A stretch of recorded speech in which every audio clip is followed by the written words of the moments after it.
Eh, Buenas madrugadas. Vamos al cuarto y último video sobre los años 50 del siglo XX. Y el video, creo que número 23, sobre el siglo XX. Son las 4 de la mañana y 17 minutos, miércoles 19 de julio en Madrid.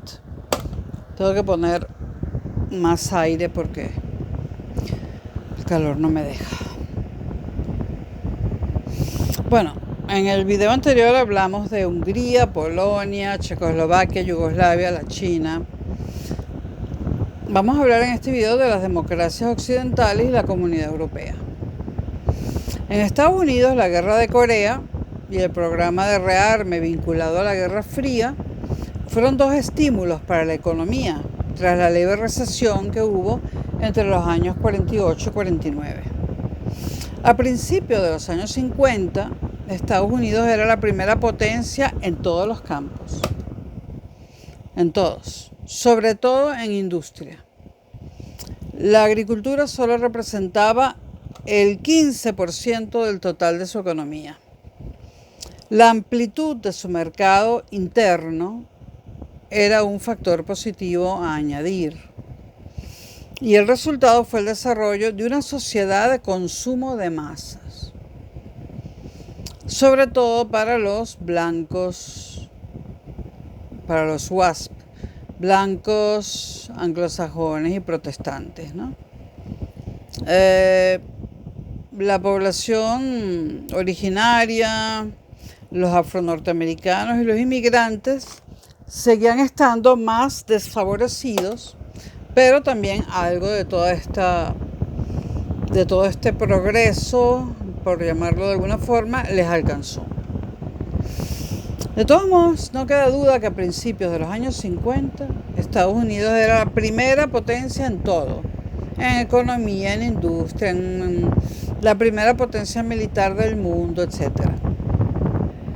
Con respecto a la política, Truman había presentado la Guerra Fría como un conflicto ideológico entre dos formas de vida para contrarrestar las tesis nacionalistas y aislacionistas de los republicanos, es decir, del Partido Republicano, que siempre ha estado menos inclinado a las intervenciones extranjeras. De hecho, es el Partido Demócrata Biden el que está interviniendo en Ucrania, y antes fue Obama el que intervino en Libia y Siria.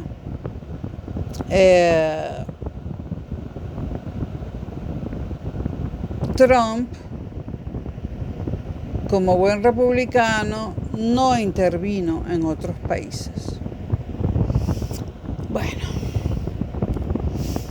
repito, Truman presentó la Guerra Fría como un conflicto ideológico entre dos formas de vida, de tal forma que si la guerra la ganaba la Unión Soviética, la forma de vida norteamericana desaparecía. Con esto quería convencer a los republicanos. ¿Convencerlos de qué? De que había que seguir interviniendo en el resto del mundo. Aceptó el Congreso, aceptó la creación de los comités de lealtad. Había que meterse en un comité de lealtad al capitalismo y a los Estados Unidos. Los comités de lealtad para investigar el pasado de los funcionarios federales. Apoyó todo esto Truman apoyó la legislación para crear la CIA, la Oficina de Inteligencia Norteamericana, y el Consejo de Seguridad Nacional. Su principal consecuencia fue el ya comentado en los videos anteriores macartismo por el senador MacArthur. Una reacción conservadora que explica en parte el triunfo republicano en noviembre del 52. El nuevo presidente, Dwight Eisenhower, conocido como Ike, puso en marcha su programa de, y así lo llamó, republicanismo moderno, que implicó reducción de impuestos y menor control del Estado sobre la economía. Esto es muy republicano de cualquier forma, ¿no? Me refiero a los Estados Unidos, muy republicano en los Estados Unidos. Sin embargo, no rompió con las políticas sociales heredadas de los demócratas, del Partido Demócrata. Aumentó el salario mínimo y expandió el sistema de seguridad social. Esto en Estados Unidos. En Europa Occidental, gracias a las políticas económicas puestas en marcha desde 1945 y al Plan Marshall, del cual hablamos en videos anteriores, las distintas economías pudieron recuperar en 1953 sus reservas de oro y divisas. Las reservas de divisas las recuperaron al nivel de 1938. Hacia 1950 habían estabilizado precios y habían mejorado su balanza exterior, los países de la Europa Occidental en general. El caso de España es un poco atípico, y también el caso de Portugal, y tal vez el de Grecia. Bueno, la demanda generada por la guerra de Corea ayudó después y se entró en una etapa de crecimiento económico sostenido, con índices medios anuales muy elevados. Por ejemplo, en la República Federal Alemana el crecimiento era del 6,5%, en Italia del 5,3%, en Francia del 3,5%. En lo político, la característica común de estos años fue la estabilidad política en la Europa Occidental. La tensión internacional de la Guerra Fría influyó de forma positiva.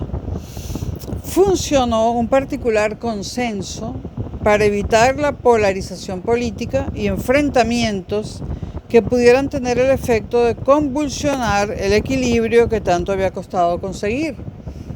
Por ejemplo, la nueva amistad franco-alemana quizás sea el hecho más notorio del cambio en la Europa Occidental. En poco tiempo los partidos comunistas de la Europa Occidental perdieron apoyos y el rebrote de la derecha fascista dejó de ser un peligro potencial. Era un rebrote comedido. La intensa movilización política de los años siguientes a 1945 descendió, y con ella el entusiasmo idealista y reformista. La izquierda socialdemócrata y los partidos demócrata cristianos, prácticamente la misma cosa, solo que unos son ateos y los otros son cristianos. Reformistas, los partidos demócrata cristianos de reformistas, reformistas y la izquierda socialdemócrata, repito, siguieron monopolizando el poder, que el calor me tiene mal, pero sus programas se moderaron y despolitizaron, lo cual quiere decir que se desideologizaron. Se limitaron a gestionar la bonanza, a sostener la paz social y a administrar el estado de bienestar. País por país, los más importantes. Gran Bretaña. Gran Bretaña, tras 6 años de reformismo laborista, el Partido Laboral, los conservadores acapararon el poder entre 1951 y 1964. Tuvieron que abordar el final del imperio británico, y no dudaron en mantener los programas sociales laboristas. El elevado coste de esto, sumado al gravoso gasto militar, constituyeron una pesada carga presupuestaria que, unida a unos salarios elevados, porque el funcionamiento de los sindicatos en la Gran Bretaña, los sindicatos eran muy poderosos y una de las consecuencias de ello eran salarios elevados para la masa trabajadora. Pues todo esto determinó menor competitividad y un crecimiento económico más moderado que en el resto de la Europa occidental o de la Europa continental occidental. Esto en Inglaterra. En Italia, la democracia cristiana se mantuvo por encima del 40% de los votos y gobernó en coalición con pequeños partidos de centro hasta 1963. En Bélgica y Holanda, los partidos católicos reformistas también controlaron el gobierno durante 2 décadas más y lograron la cooperación entre las comunidades culturales que dividían históricamente ambos países. Valones y flamencos en Bélgica y católicos y protestantes en Holanda. En Holanda, la pérdida de Indonesia fue un duro golpe, pero ayudó a afianzar el sentimiento europeísta. Austria, un país dividido casi al 50% entre católicos, socialcristianos del Partido del Pueblo Austriaco. El Partido del Pueblo Austriaco era un partido socialcristiano y era el partido mayoritario en las áreas rurales. Y por otro lado, los socialistas, mayoritarios en Viena, los 2 partidos mayoritarios del país, optaron por gobernar en coalición hasta 1966, utilizando el arbitraje, la negociación y el reparto de prebendas para eludir la crispación política de la anteguerra que traía nefastos recuerdos.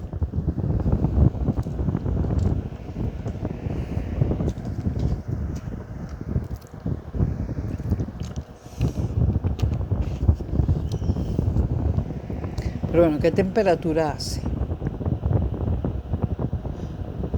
No sé.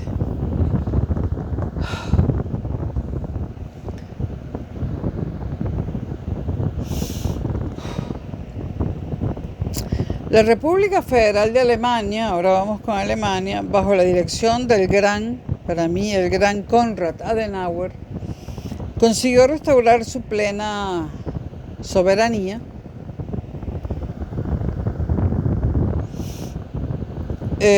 la integración político-defensiva en el occidente democrático y el resurgimiento vertiginoso de su economía con el llamado milagro alemán. Es que estoy pendiente de la gata, que el calor la está volviendo loca, la más grande. Bueno, la República Federal de Alemania, la occidental, la capitalista, ¿no?, obtuvo su plena soberanía, se integró política y defensivamente con el resto de la Europa occidental y en la economía ocurrió el llamado milagro alemán, del que escuché hablar desde que era pequeña porque estudié en un colegio alemán, 13 años. Las nuevas instituciones federales con gobiernos estables y cancilleres competentes resultaron eficaces a la hora de fomentar la paz social con la colaboración de los grupos empresariales y los trabajadores. En contraste con los países vecinos, en la República Federal Alemana se mantuvo una única central sindical, lo que facilitó las relaciones sociales. La CDU, Unión Demócrata Cristiana, que sigue existiendo, creo que es el partido de Angela Merkel. Bueno, la CDU gobernó hasta 1966 y eso que Angela Merkel nació del otro lado, o sea, en la Alemania Oriental. La CDU gobernó hasta 1966 con un socio minoritario que fue la conservadora Unión Social Cristiana. Bueno, cristianos todos, queda en familia, ¿no?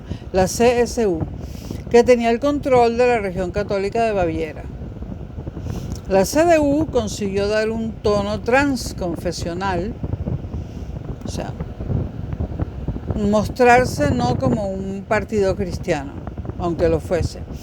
Consiguió dar un tono transconfesional, ecuménico a su política y obtuvo votos en todos los estratos sociales, tanto en el mundo rural como en el mundo urbano. Así pudo superar a la socialdemócrata SPD, que sigue existiendo, y que gobernó con coalición con la CDU casi todo el tiempo que Merkel estuvo. Bueno, la SPD, la CDU pudo superar a la socialdemócrata SPD.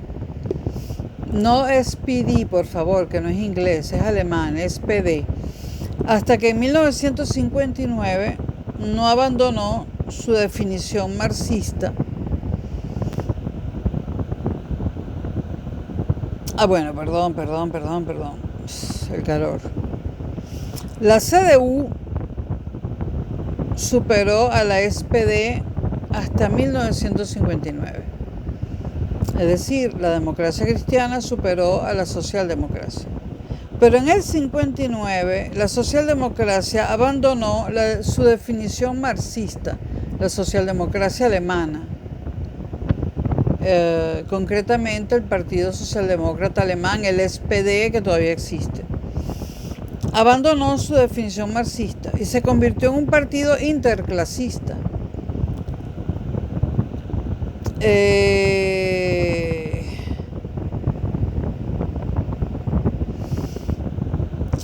También hasta 1959 la SPD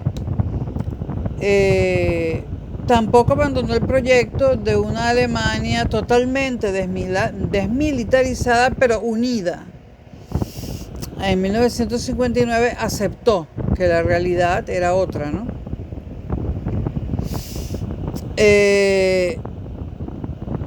Con el abandono de sus posiciones marxistas y con la aceptación de la realidad de que había dos Alemanias, la SPD comenzó a despuntar en cuestiones electorales, en cuestión de votos. También, pero bueno, la conducción del país bajo Adenauer fue brillante, esto hay que decirlo, ¿no? El país, Alemania, la parte occidental, también se benefició de la abundante mano de obra barata procedente primero de los refugiados de la zona oriental y luego de los inmigrantes de la Europa del Sur. Muchísimos españoles emigraron a Alemania, a la República Federal Alemana. Muchísimos. La otra cara de su éxito, del éxito de la República Federal Alemana, fue el olvido selectivo del pasado nazi. Los crímenes cometidos en el este, que no pertenecía a la República Federal de Alemania, no fueron investigados. Y las amnistías a los condenados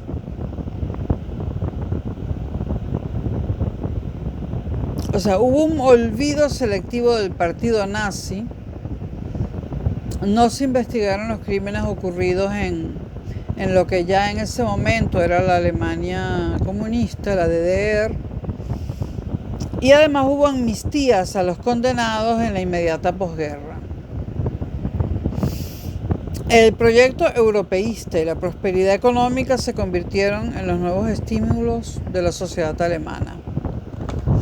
Alemania federal, la Alemania comunista, la Alemania capitalista tenía que hacer esto.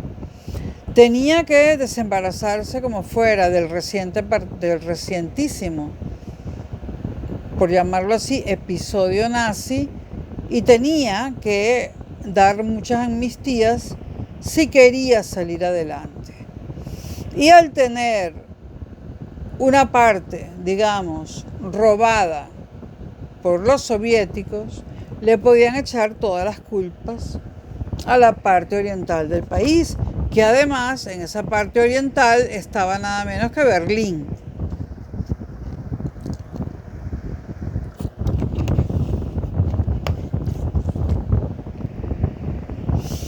La estabilidad, vamos ahora con Francia, la estabilidad de la Cuarta República Francesa, esto lo comentamos en videos anteriores, resultó dificultosa.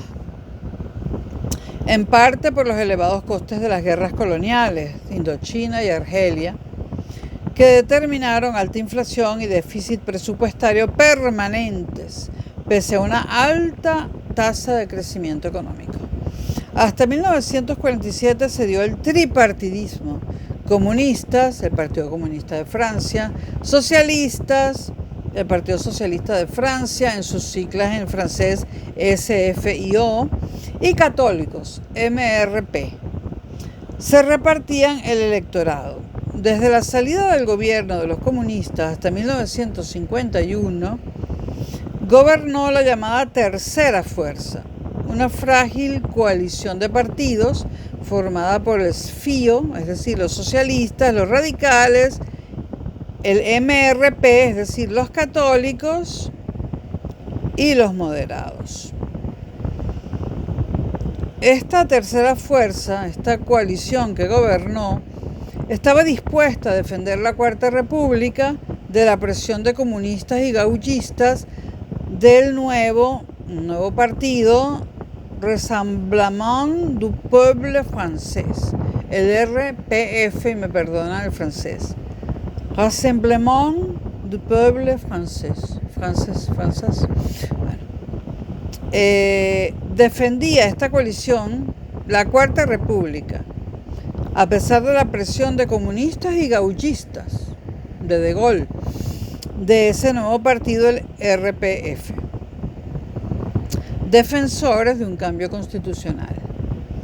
Se sucedieron inestables gobiernos de coalición, casi todos de centro, la mayoría presididos por radicales, que no se ponían de acuerdo en ninguna de las cuestiones políticas de fondo, con la consiguiente parálisis gubernativa. Además, la conflictividad laboral se mantuvo muy alta, en parte por la gran ascendencia que mantuvo el sindicato comunista de la CGT. También hay una CGT en España, la hubo en Venezuela y en muchos países latinoamericanos. Y hubo un descontento creciente de las clases medias por la pérdida de su poder adquisitivo o de su nivel de vida. En 1956 ganó las elecciones una coalición de centro-izquierda que retomó la senda reformista. Por ejemplo, por fin aceptó la tercera semana de vacaciones pagadas. Culminó, además, esta coalición la descolonización de Túnez y Argelia, preparó la descolonización de la África Negra y firmó el Tratado de Roma para la consecución de lo que hoy en día es la Unión Europea, primero Comunidad Económica Europea, pero no pudo encarar la grave situación argelina, causa directa del fracaso de Suez y de la crisis definitiva de la Cuarta República. En mayo de 1958, ante la actitud rebelde de los militares en Argelia, el presidente Coty encargó el gobierno a De Gaulle, quien consiguió de la Asamblea Nacional plenos poderes para preparar una nueva constitución. Es decir, se hizo una asamblea constituyente que redactara una nueva constitución. Tras ganar un referéndum para aprobar esa nueva constitución, el referéndum fue en septiembre de 1958, De Gaulle, una vez en la Quinta República, que fue esa constitución marca el inicio de la Quinta República, De Gaulle puso en marcha la Quinta República con un poder ejecutivo reforzado en manos del presidente, que actuó también como verdadero jefe de gobierno, comandante en jefe de las Fuerzas Armadas francesas y jefe del gobierno de Francia, y un sistema electoral mayoritario en 2 vueltas que sustituía al proporcional. Las 2 dictaduras ibéricas, España y Portugal, vivieron años de estabilidad política y relativo estancamiento económico. En el caso español, con la oposición antifranquista muy debilitada y desunida en el exilio, Franco reforzó su liderazgo entre las familias políticas del régimen y logró sus primeros éxitos internacionales: pactos con Estados Unidos, concordato en 1953, ingreso en la ONU en 1955.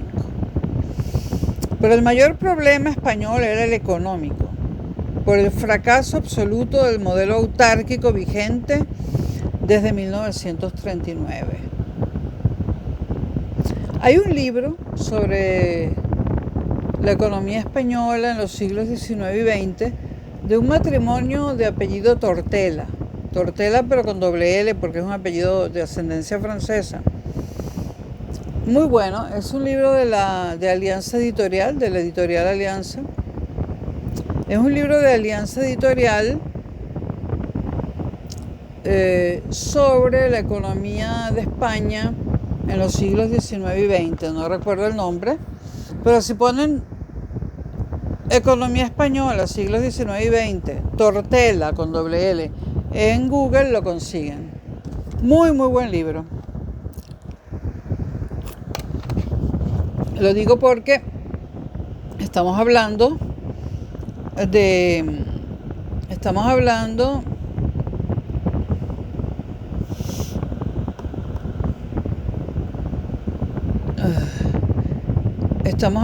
del problema económico en España, que era el peor.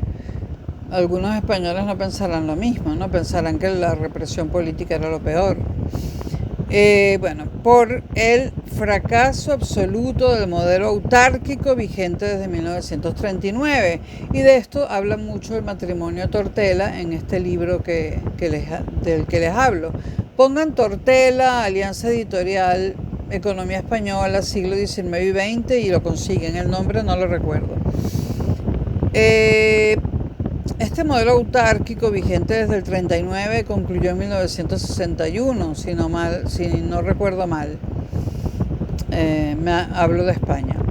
En Portugal, para el llamado Estado Novo, la década de los 50 fue tranquila, con una oposición muy dividida también, el logro de la integración en la ONU en 1955 y un atlantismo que garantizaba un estatus internacional normalizado.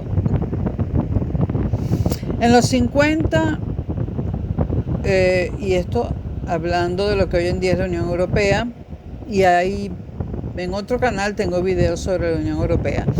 En los 50 se dieron pasos decisivos en el proyecto de integración continental, me refiero a Europa, defendido por políticos de extracción diversa, liberales como Madariga, socialistas como Spack, democristianos como Adenauer, Schuman, De Gasperi. Schuman, muy importante. La primera institución europeísta, el Consejo de Europa, recuerden que hay el Consejo de Europa y el Consejo Europeo. Uno pertenece a la Unión Europea y el otro no, pero eso es ahora. Estamos en los años 50. La primera institución europeísta, el Consejo de Europa, se había creado en mayo de 1949. A partir del Congreso organizado en La Haya por el Movimiento para la Unidad Europea, fundado a instancias de Churchill en 1947. El Consejo de Europa comenzó con 142 miembros designados por los parlamentos de sus 10 países socios, a modo de tribuna pública consultiva con sede en Estrasburgo y con un valor simbólico, porque no tenía ni competencias económicas ni competencias políticas. Su primer logro fue la Convención Europea de Derechos Humanos en 1950. Por otra parte, hablando de economía, el Plan Marshall no había conseguido acabar con los aranceles. Los aranceles, como saben, son los impuestos que se le colocan a los productos que llegan del exterior, a los productos importados. Pues el Plan Marshall no había conseguido acabar con los aranceles y legislaciones proteccionistas. ¿Cuáles podían ser las legislaciones proteccionistas? Pues subsidios, cuotas de producción, ¿no?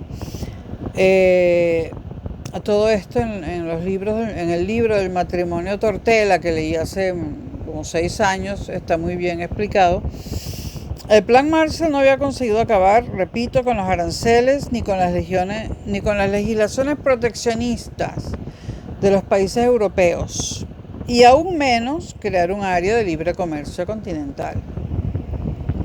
Solo se había formado una pequeña unión aduanera, la constituida por Bélgica, Holanda y Luxemburgo, llamada Benelux, 1948.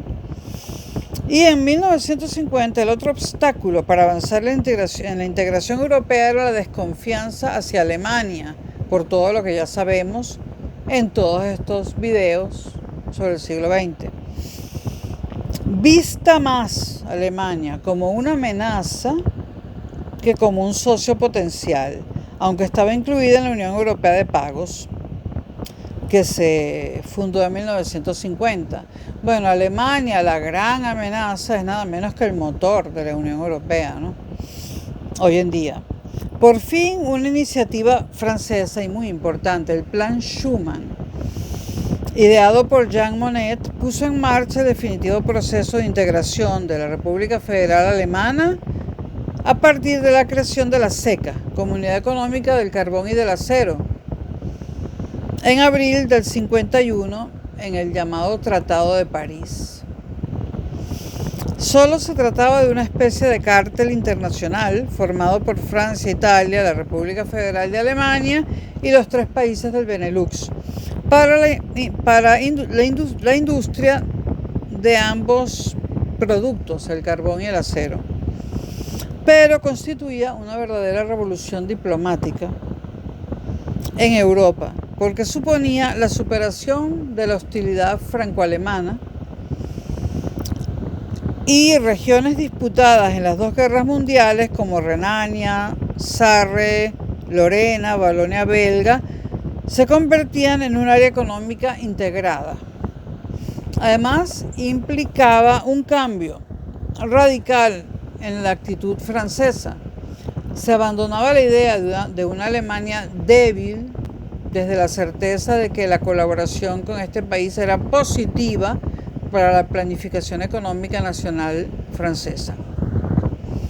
Y por vez primera, 6 países europeos, Francia, Alemania, Gran Bretaña y los 3 del Benelux, aceptaban la creación de una parte mínima de soberanía a favor de un organismo supranacional, la alta autoridad de la CECA.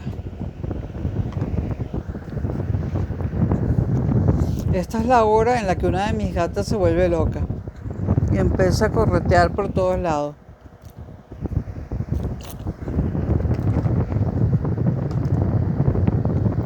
Está con una pelotica, pero ¿en qué coño? Ah, bueno, es un ratoncito de peluche. No, porque a veces convierte en peloticas cosas importantes para mí. Ok. Tras los avances en materia militar, estructuras europeas de la OTAN, la UEO, el siguiente paso para la integración europea fue el resultado de la conferencia de la CECA en Messina en 1955, donde se empezó a negociar lo que fue el Tratado de Roma de 1957. Tratado de París, 1951, ¿no? Sí, y Tratado de Roma, 1957. Insisto, hay videos de la Unión Europea por allí grabados por mí hace tiempo. Nacía la Comunidad Económica Europea. Un proyecto para crear un mercado único, sin barreras aduaneras, con la excepción de los productos agrícolas. Recuerden que en ese sector siguen habiendo subsidios, un arancel externo único, libre circulación de mano de obra y capitales, armonización de la legislación social y una institución para la investigación y experimentación nuclear, el Euratom, con el fin de minimizar la dependencia del petróleo árabe tras la crisis de Suez y garantizar autosuficiencia energética. Además, se previó un parlamento. Se previó con una función de control sobre las decisiones de la comisión, y se creó también un tribunal de justicia. Pero esto será tratado mucho más detalladamente en una larga serie de videos sobre la construcción europea, o la construcción de lo que hoy en día es la Unión Europea. Gran Bretaña quedó al margen en este momento, y con ella los países escandinavos. Los británicos recelaban de cualquier proyecto federal y tenían objeciones comerciales por la importancia de sus relaciones con los países de la Commonwealth. Además estaba su especial nexo con Estados Unidos y su desconfianza del nuevo eje continental Francia-Alemania. La decisión británica de autoexcluirse del proyecto convirtió a Francia en el puntal de la nueva Europa de los 6. Además, De Gaulle tampoco veía bien la idea de tener a la Gran Bretaña en la Comunidad Económica Europea. De hecho, tuvo que morir De Gaulle para que eso se hiciera realidad. Francia se convierte en el puntal de la Europa de los 6 con la aquiescencia alemana hasta 1970. Porque la regla de Adenauer fue no contradecir las iniciativas internacionales francesas.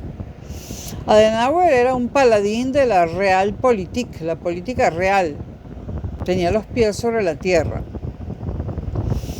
Desde Londres se auspició en 1959 un bloque comercial paralelo, aunque solo con desarme arancelario de productos industriales y sin tarifa exterior común. La EFTA, Asociación Europa de Libre Comercio, Asociación Europea de Libre Comercio, EFTA, con Irlanda, Austria, Dinamarca, Portugal, Noruega, Suiza, Suecia y Finlandia. Esta asociación funcionó durante algunos años, pero tampoco tuvo algún éxito, pero no demasiado. Y el problema del Sarre se solucionó de una vez para siempre, integrando ese territorio a la República Federal de Alemania. En cuanto al Japón, que es muy importante, la demanda generada por la Guerra de Corea sirvió para reactivar su industria. Bueno, cuando las demandas reactivan la economía, siempre estamos hablando de políticas keynesianas.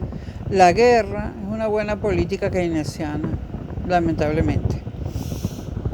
Su posterior desarrollo, el del Japón, fue espectacular. En 1953 el PIB era 155% respecto a 1936. Y en 1960 el PIB era 410% mayor que en el 53.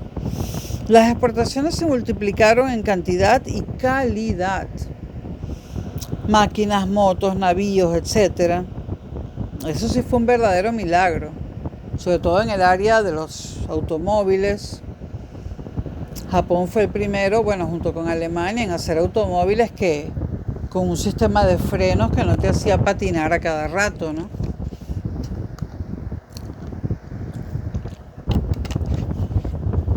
También Alemania y Japón al mismo tiempo, y hubo ahí mucho espionaje industrial de parte de Japón, fueron pioneros en la electrónica, en lo que en aquella época fueron los nuevos televisores, las nuevas radios, ¿no? No había internet, internet existía, intranet en cuestiones militares, pero no lo sabíamos.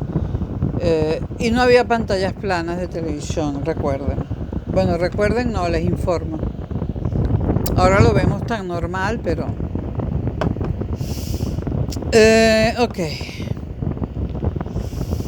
Estados Unidos se convirtió en el principal mercado del Japón, y las razones del milagro japonés, que fue un verdadero milagro, fueron un escaso gasto militar, puesto que los Estados Unidos se ocupaban de la defensa de Japón.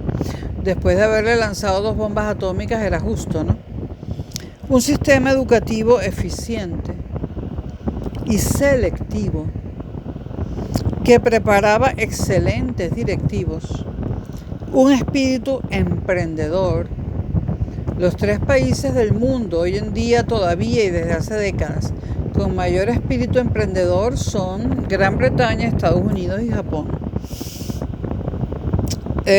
Inversión de los bancos en el sector industrial, bancos inteligentes de verdad y útiles, tipos de interés bajos y el papel dirigista del Estado con un sistema de aranceles que aseguró a la industria nacional el control del mercado interno.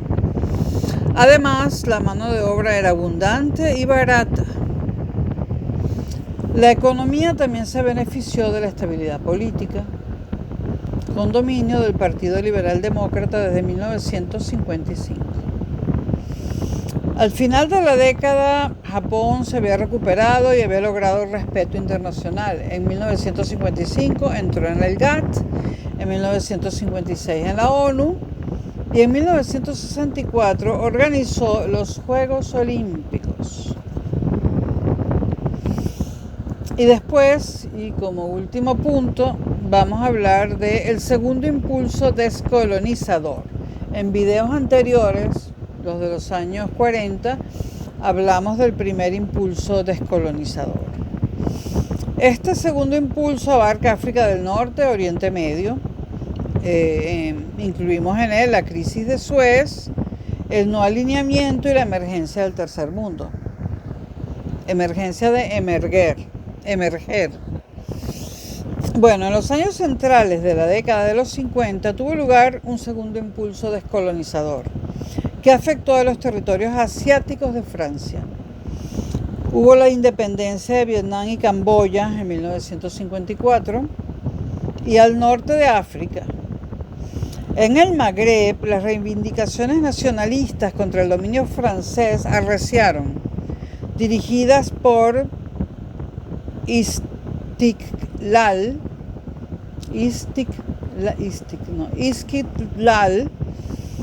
del Partido de la Independencia en Marruecos y en Túnez por Neo Destour del Partido de la Constitución. Más las organizaciones de Mesa Hadi y Ferhat Abbas en Argelia. Desde 1945, la única respuesta francesa fue represión y más medidas asimilacionistas. El derrocamiento del sultán de Marruecos, Mohamed V, por el reciente general francés y su deportación en 1953 provocó una oleada de actos terroristas antifranceses. Y meses después se inició una guerra en Argelia sostenida por el llamado Frente de Liberación Nacional, el FLN. También hubo en Colombia un FLN y en más países también. Estos factores aceleraron la decisión de otorgar la independencia a Túnez y Marruecos en marzo de 1956, para que no ocurriera lo que estaba ocurriendo en Argelia. La España de Franco se vio forzada a seguir esta misma política en su parte norte del protectorado marroquí inmediatamente después. Y al año siguiente, en 1957, afrontar un breve conflicto militar en Ifni para frenar el irredentismo marroquí. Los territorios de Tarfaya e Ifni no fueron devueltos hasta 1958 y 1969, respectivamente.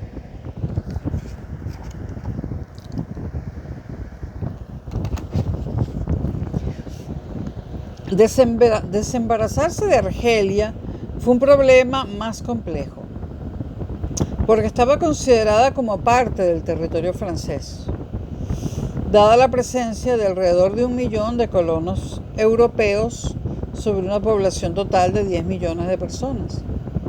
Una décima parte eran colonos europeos. Desde el Estatuto de Argelia, otorgado en 1947, contaban con una asamblea que garantizaba su preeminencia, reforzada por la manipulación electoral ejercida contra el nacionalismo argelino. Un sector de este, liderado entre otros por Ahmed Ben Bella, optó por la lucha armada y logró el apoyo del resto. La insurrección argelina, que estalló en 1954, se prolongó durante 8 años en una sangrienta guerra civil. Los Pieds Noirs europeos se negaron a aceptar cualquier acuerdo reformista con los nacionalistas argelinos. El ejército francés se enfangó en una guerra sucia contra las guerrillas del FLN, donde la tortura, el asesinato y el terrorismo fueron utilizados sin pudor por las dos partes. En 1958, la situación argelina provocó la crisis definitiva de la Cuarta República, como hemos dicho en este video y en el anterior. La crisis de la Cuarta República. Pero una vez al frente del Ejecutivo y en contra de lo esperado por los colonos europeos, De Gaulle, al frente de la Quinta República recién nacida, propuso en 1959 la autodeterminación de Argelia, aprobada en referéndum por el 75% de los franceses metropolitanos. Los oficiales del ejército y los colonos en Argelia se opusieron y organizaron las OAS, Organización de la Armée Secreta, Organización de las Armadas Secretas, que intentó sin éxito un golpe de estado militar en 1961. La pesadilla argelina se cerró a partir de los acuerdos de Evian de 1962, un alto al fuego y un referéndum que permitió la independencia de Argelia en julio de ese año. Lo de Argelia, por decirlo así campechanamente, sigue jodiendo, ¿no? Porque los descendientes de los argelinos, los descendientes franceses de los argelinos, pues incendian París cada vez que les provoca, y no solamente París, no han podido ser asimilados como debiera ser, y en parte por ellos y por muchas otras cosas ya París no es lo que era, ¿no? Y por cierto, Vox utilizó ese ejemplo, el de Francia, para asustar a los españoles con el asunto de las pateras que llegan a España y de los saltos en la valla de Melilla. Argelia. Bueno, Albert Camus nació en Argelia. Bueno, entre tanto, más hacia el este, Libia había conseguido su independencia bajo patrocinio de las Naciones Unidas en 1951, con Idris I al frente de una monarquía constitucional ultraconservadora, sin partidos políticos y pro-occidental. Como el resto de los países árabes formalmente independientes, no tenía el control de sus recursos minerales, y estamos hablando del petróleo, que estaba en manos de compañías de países occidentales, sobre todo compañías británicas, que además apoyaban al sionismo. El único intento de nacionalizar el sector petrolífero fue en Irán,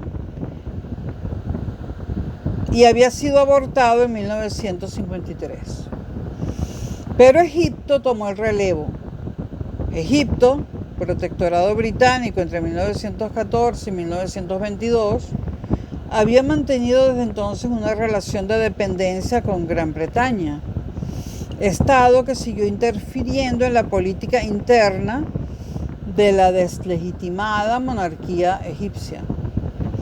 La derrota en Palestina, que conmocionó al mundo árabe, tuvo pronto consecuencias en Egipto.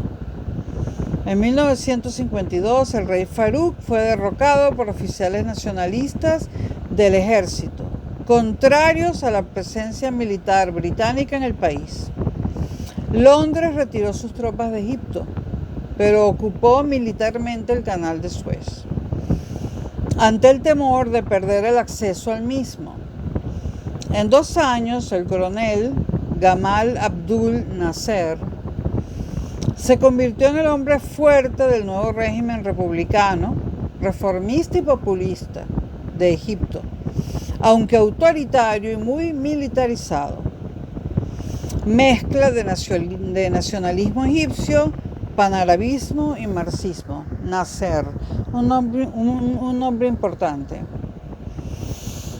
Sus objetivos inmediatos, los de Nasser en Egipto, fueron la reforma agraria, la definitiva salida de Egipto de Gran Bretaña y que este país concediera la autonomía a Sudán, independiente desde 1956. Londres accedió en 1954 ante el temor de perder el suministro barato de petróleo, pagado en libras, a través del canal. Estados Unidos patrocinó el acuerdo y se dispuso a otorgar ayuda al desarrollo a Nasser. Ya que el calor me va a matar.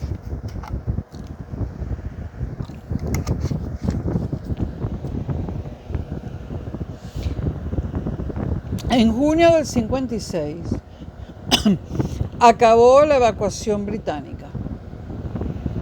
Pero para entonces Nasser ya se había erigido en líder del nuevo movimiento de países no alineados y del panarabismo.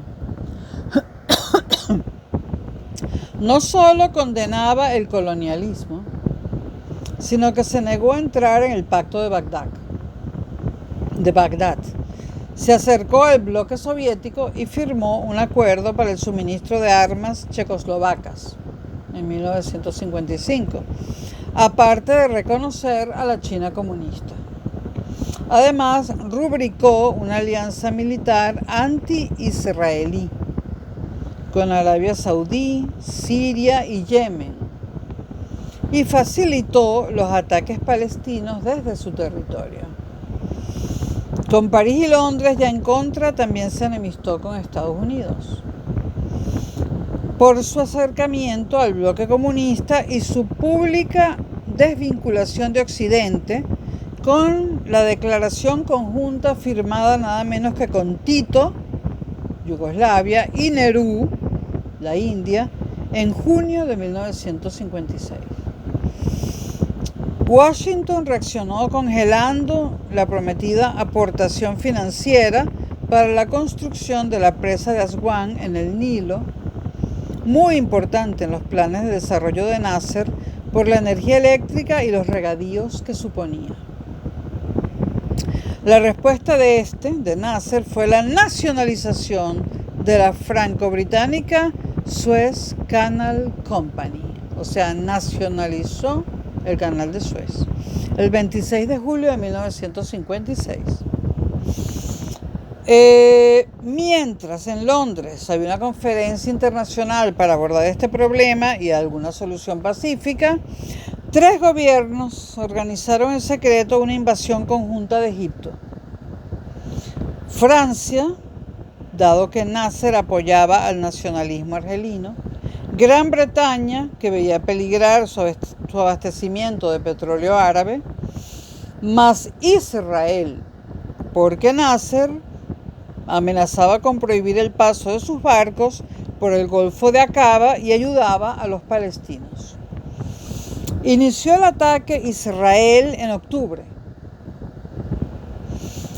Los 3 gobiernos que en secreto se organizaron para tumbar a Nasser, recuerden que fueron Francia, Gran Bretaña e Israel, que es como si fueran los Estados Unidos. Bueno, comentario personal. Israel inicia el ataque en octubre con la ocupación de la península del Sinaí, lo que aseguraba su frontera occidental, y esta acción sirvió de excusa para la intervención anglo-francesa. Sin embargo, solo ocuparon la parte norte del canal y Nasser reaccionó hundiendo barcos en el canal, que quedó fuera de servicio. además de cerrar el oleoducto Irak-Siria-Líbano, con grave daño para el suministro petrolífero de Europa Occidental. La torpeza de sus aliados enfadó a Eisenhower, quien promovió una resolución de la ONU, apoyada por el bloque soviético, a favor de un alto el fuego. Ante la presión de ambas superpotencias, Moscú incluso amenazó con una intervención nuclear. Británicos y franceses se retiraron. Israel lo hizo cuando recibió la garantía norteamericana de que sus barcos tendrían paso libre en el estrecho de Tirán, su salida marítima al Índico. La crisis resultó desastrosa para los intereses occidentales. Ratificó la decadencia francesa. La economía de Gran Bretaña, su influencia en Oriente Medio y sus relaciones con Estados Unidos se resintieron. También se deterioró la imagen de Estados Unidos en la zona a pesar de su actuación. La Unión Soviética, en plena crisis húngara, recogió los frutos propagandísticos gracias a sus amenazas militares a los agresores. La crisis de 1956 incrementó la popularidad de Nasser, que gobernó hasta 1970, como campeón del anticolonialismo y el nacionalismo árabe, y estimuló sus ambiciones como líder regional. Como además optó por reforzar los lazos económicos y militares con el bloque comunista, desde Estados Unidos se percibió que Egipto podía erigirse en instrumento de la expansión comunista en Oriente Próximo, lo que convirtió a la región en un nuevo escenario de confrontación de las dos superpotencias, Estados Unidos y la Unión Soviética. Eisenhower logró que el legislativo norteamericano autorizara el uso de la fuerza en el área y un costoso programa de ayuda económica y militar a los países que resistieran los avances soviéticos en la región. Esta doble estrategia para llenar el vacío dejado por la influencia franco-británica se conoció en adelante como la doctrina Eisenhower, e incluyó el apoyo a las monarquías árabes conservadoras como Arabia Saudí, Irak y Jordania, y a Israel. Bueno, el apoyo a Arabia Saudí continúa hoy en día, ¿no? Irak, bueno, ya sabemos que no. Jordania no da muchos problemas. Supongo que la sigue apoyando a Estados Unidos, no estoy segura. E Israel, pues todo el mundo lo sabe, ¿no? Sin embargo, esta política no funcionó para mantener la estabilidad en la región. El sentimiento nacionalista y revolucionario se expandió entre los pueblos árabes.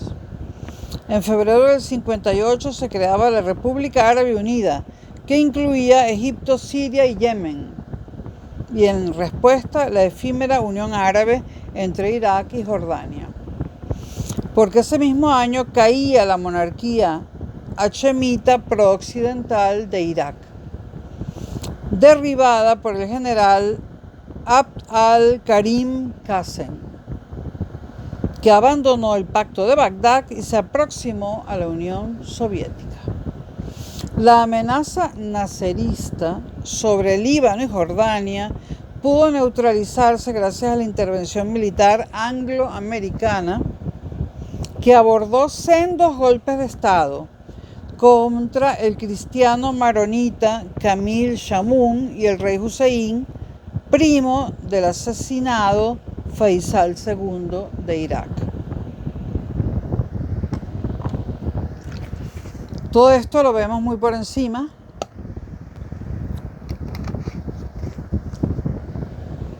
Los temas que más nos interesan los podemos leer hay muchísima bibliografía, ¿no?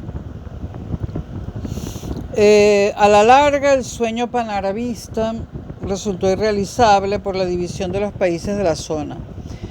En Irak, Qassem, que gobernó entre el 58 y el 63, reprimió el partido Baas pro-nacerista y no se entendió con Nasser. Siria abandonó la RAU en 1961. Al año siguiente Nasser intervino en Yemen y derrocó la monarquía, lo que desató una larga guerra civil. En 1963, los golpes militares instauraron al partido Baas en Irak y Siria. Sin embargo, ambos regímenes no llegaron a entenderse y, entre tanto, el nuevo socialismo islámico, tanto en su versión egipcia como baasista, fue siempre rechazado por las monarquías árabes conservadoras. Bueno, es que es el cuarto video que grabo hoy, estoy cansada. Y el calor es, bueno. La crisis de Suez, sin embargo, contribuyó a dar más visibilidad a lo que se llamó el Tercer Mundo, expresión acuñada en 1952 por el demógrafo francés Alfred Sauni para el bloque de países recién emergidos. Jóvenes estados que echaban a andar tras luchar por su independencia y que, a pesar de su fragilidad política y sus graves problemas de subdesarrollo, demostraron una clara voluntad de hacerse oír en la escena internacional y cierta reticencia a participar en la dinámica de la Guerra Fría. A partir de 1947, algunos países asiáticos, entre ellos India, Ceilán creo que hoy en día es Sri Lanka, ¿no?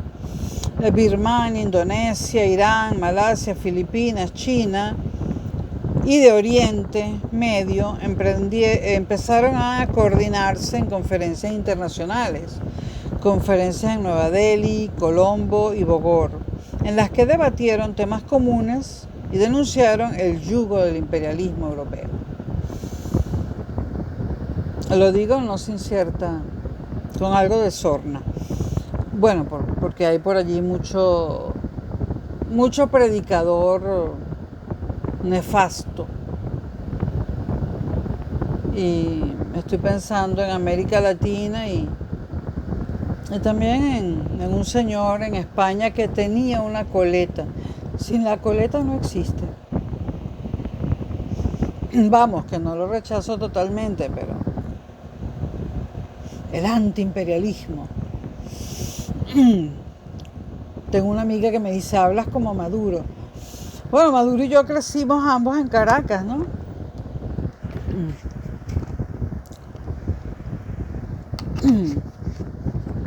Él mulato, yo criolla. Él en un colegio, en un liceo, es decir, en un colegio público, yo en el Colegio Alemán de Caracas. Él revolucionario y yo reaccionaria. Pero nuestros caminos cada vez se separan menos. ¿Verdad, Nicolás? Sé que no tienes tiempo de ver todos estos videos. Gracias por mencionarme, si es que los ves, o los ven tus asesores en algunos de tus monólogos. No puedo oír todos tus monólogos porque no me alcanzaría la vida. Bueno, saludos. ¿Cómo está Cilia? ¿Cómo está el perro que te regaló Putin?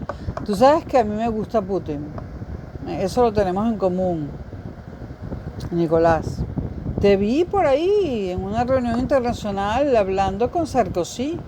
De buena manera. De buena manera. Y además dijiste algunas palabritas en francés. Bueno.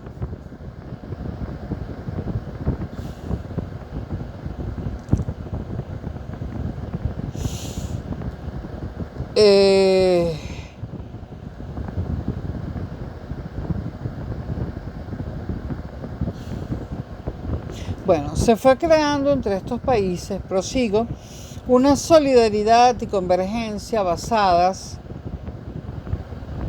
en problemas compartidos de desarrollo,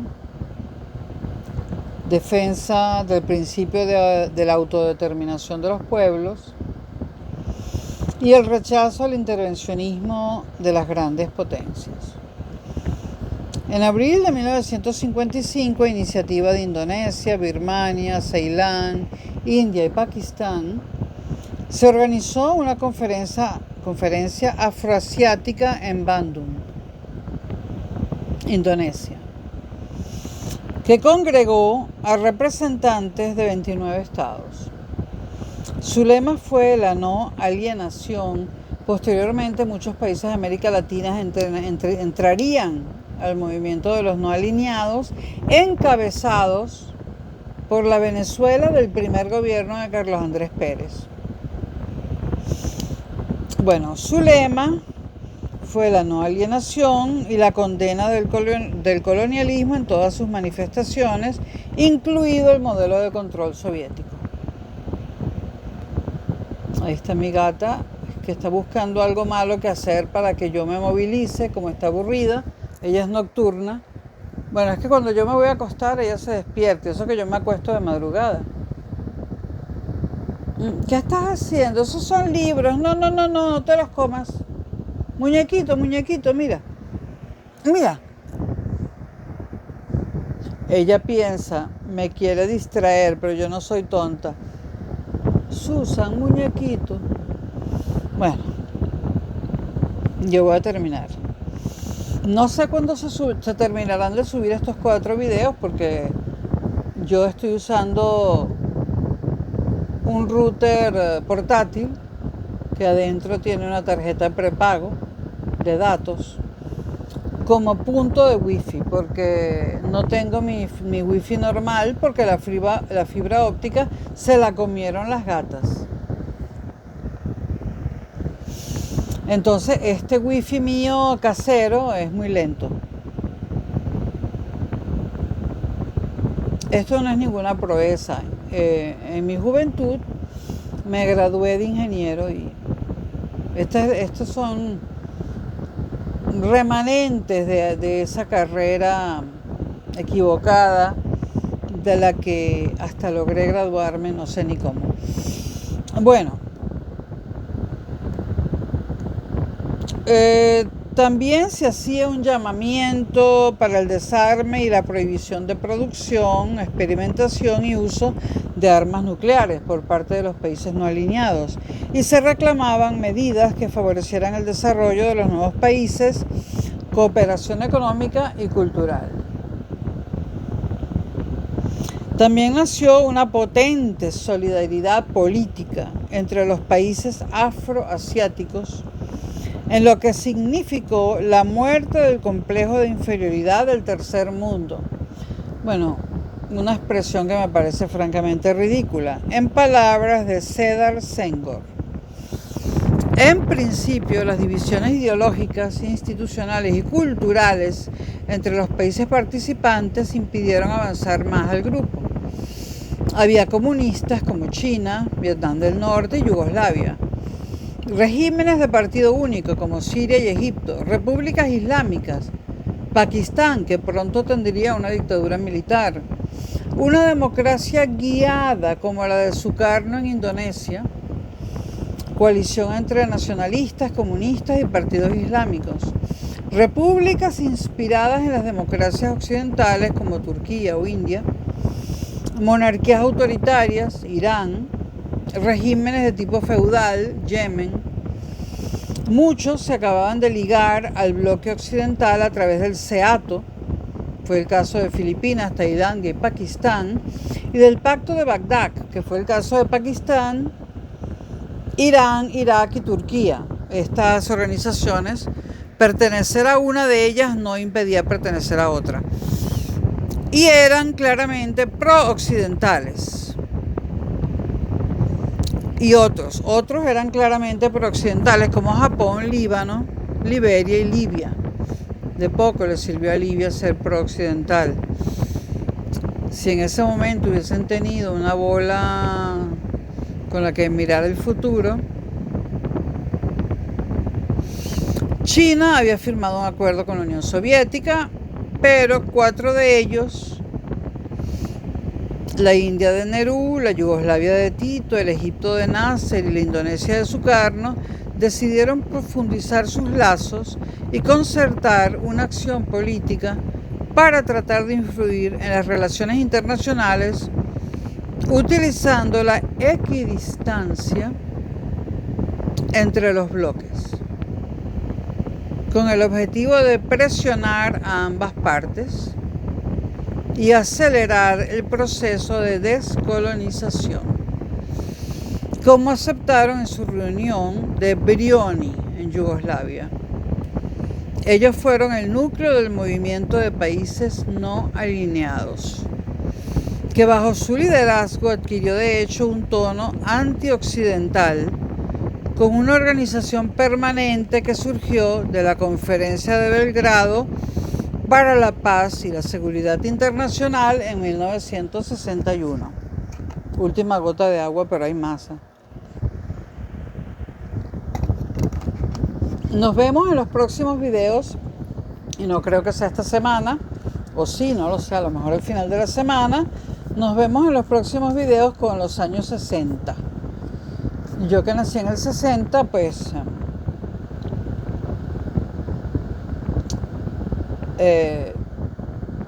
cuando se trata de historia actual o de historia del 60 en adelante o del 70 en adelante, pues noto muchas más las mentiras que exhiben los libros de historia. Bueno, nos vemos, señores. Voy a tomarme, no sé, un vaso de agua con hielo. Hasta luego.